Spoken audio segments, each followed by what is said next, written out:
Point नीमो क्या है? समंदर में उपग्रहों के कब्रिस्तान को पार कर गई है इंडियन नेवी की दो बहादुर महिला अफसर ने। पृथ्वी का सबसे एकांत कोना है, जानेंगे क्या है मामला। तो वहीं दूसरी तरफ डॉक्टर एस जयशंकर ने क्यों कहा कि हमें आउट ऑफ सिलेबस पॉलिसी चलनी होगी। जियोपॉलिटिक्स में बहुत कुछ चल रहा है, हमेशा की तरह जानने को मिलेगा बहुत कुछ। आइए जानते हैं इन खबरों को विस्तार से। भारतीय नौसेना के जवान उन कारनामों को अंजाम देते हैं जिनके बारे में सोचना भी दुर्लभ। भारतीय नौसेना की दो महिला अधिकारियों ने गुरुवार को Indian naval selling vessels Tarini से पृथ्वी के सबसे दुर्गम स्थल पॉइंट नीमो को पार कर लिया है। ये अपने आप में एक मील का पत्थर है और साहसिक मिशन है। इंडियन नेवी की लेफ्टिनेंट कमांडर देलना के और लेफ्टिनेंट कमांडर रूपा ए ने गुरुवार को इस असाधारण काम को अंजाम दिया है। इंडियन नेवी की महिला अधिकारियों ने गुरुवार को 12:30 बजे न्यूजीलैंड के लिल्टन से पोर्ट स्टैनली और फॉकलैंड द्वीप द्वारा अपनी यात्रा के तीसरे चरण के दौरान पॉइंट नीमो को पार करके कीर्तिमान रच दिया है। दक्षिण प्रशांत में स्थित पॉइंट नीमो को पार करना काफी ज्यादा मुश्किल माना जाता है क्योंकि ये रास्ता काफी दुर्गम है। ये दुर्गमता का महासागरीय ध्रुव है और इसे पृथ्वी पर सबसे दुर्गम स्थान कहा जाता है। पॉइंट नीमो से सबसे नजदीकी जमीन करीब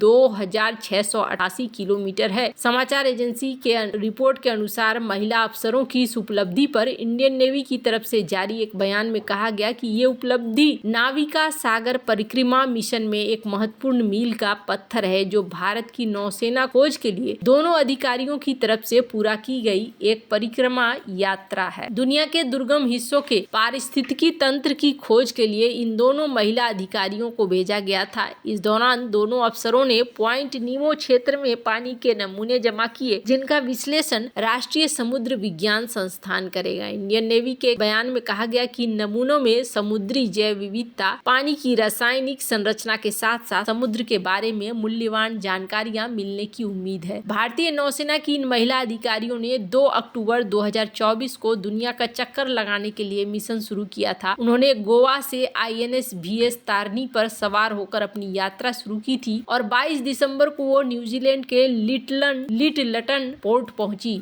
वहां उन्होंने अभियान का दूसरा चरण पूरा किया। इसके बाद उन्होंने इस महीने न्यूजीलैंड से पोर्ट स्टैनली की यात्रा शुरू की जो 5600 समुद्री मील की दूरी पर स्थित है और इसी दौरान उन्होंने पॉइंट नीमो को पार किया। पॉइंट नीमो को धरती का सबसे सुनसान जगह कहा जाता है और ये इतनी ज्यादा दूर जगह है कि इससे करीबी जमीन करीब 2700 किलोमीटर दूर है। इसे पार करने में कई दिन लग जाते हैं। इन द्वीपों पर सिर्फ पंछियों का ही बसेरा होता है। प्रशांत महासागर के बीच में स्थित पॉइंट नीमो को दुर्गमता का ध्रुव भी कहा जाता है। ईस्टर द्वीप के दक्षिण में अंटार्कटिका के उत्तर में स्थित इस जगह के चारों ओर जहां तक नजर आती है सिर्फ पानी ही पानी है। यहाँ समुद्र की गहराई करीब 4000 मीटर से ज्यादा है। पॉइंट नीमो को उपग्रहों का कब्रगाह कहा जाता है क्योंकि साल 1970 के बाद से इस जगह पर दुनिया भर के करीब 300 रिटायर्ड उपग्रहों को डुबोया गया है ताकि इंसानों के लिए कोई खतरा उत्पन्न न हो। नासा ने हाल ही में घोषणा की है कि ये अंतर्राष्ट्रीय अंतरिक्ष स्टेशन को भी रिटायर्ड होने के बाद पॉइंट नीमो में ही दफन करेगा जो पिछले 25 सालों से काम कर रहा है और जो साल 2031 में रिटायर्ड होने वाला है। 109 मीटर लंबे और 4,19,725 kg वजनी स्पेस स्टेशन को पॉइंट नीमो में विसर्जित कर दिया जाएगा। ये जो तस्वीरें देख रहे हैं आप, ये तस्वीरें उसी जगह से इन्होंने दिखलाया है। ये एक बहुत बड़ा कीर्तिमान है जो इंडियन नेवी की इन अफसरों ने पूरा किया। इसके महत्व को आप समझ सकते हैं कि जिस तरीके से इन्होंने अपना साहस दिखलाया इस क्षेत्र में जाने के लिए, यह अपने आप में बहुत बड़ी बात है। स्क्रीन पर ये इसे दिखलाते हुए भी दिख रही हैं। अपने जान की परवाह किए बगैर इनका यहाँ पहुँचना ये बता रहा है कि बहुत ही खास रहा है। इन्होंने एक वीडियो भी रिलीज करी है। इन्होंने बहुत ही बढ़िया कारनामा दुनिया के सामने रखा है। जहाँ एक तरफ ये सब कुछ चल रहा है, वहीं दूसरी तरफ डोनाल्ड ट्रंप धमकाने का अपना सिलसिला जारी रखे हुए हैं और इसी बीच डोनाल्ड ट्रंप ने एक बार फिर से ब्रिक्स को लेकर भी एक चेतावनी जारी कर दी है।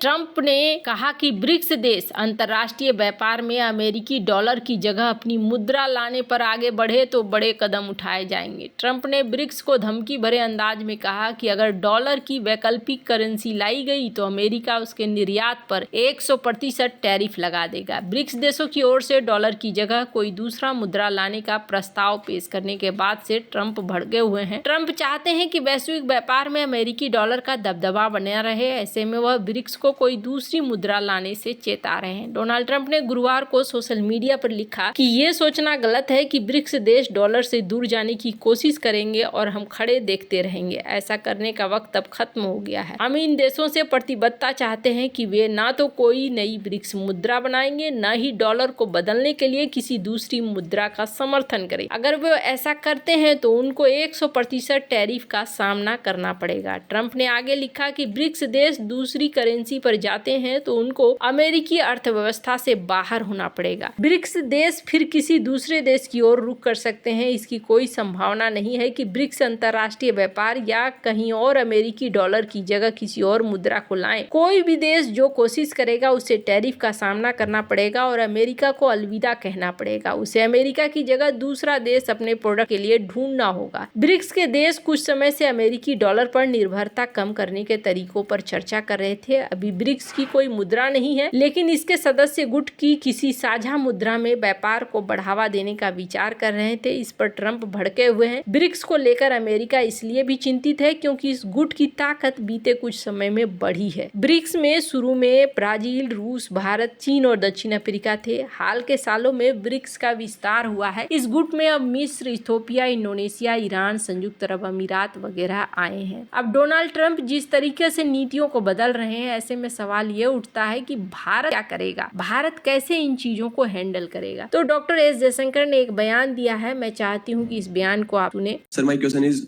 How do you see Trump as a friend और as a threat to India's interest?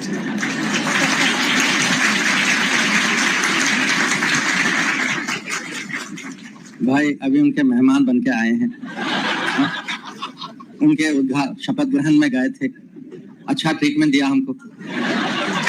अब उसी का अपना मैसेज होता ना।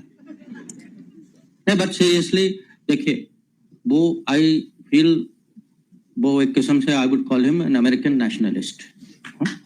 और उनको लगता है कि जो अमेरिका के लिए करना चाहिए, and because America is a very America ने पिछले 80 साल में पूरी दुनिया की एक किस्म से जिम्मेदारी ली है, और उनको लगता है कि unnecessarily we spend money on many things we should not have done, we should have instead focused on the American people. ये उनकी सोच है।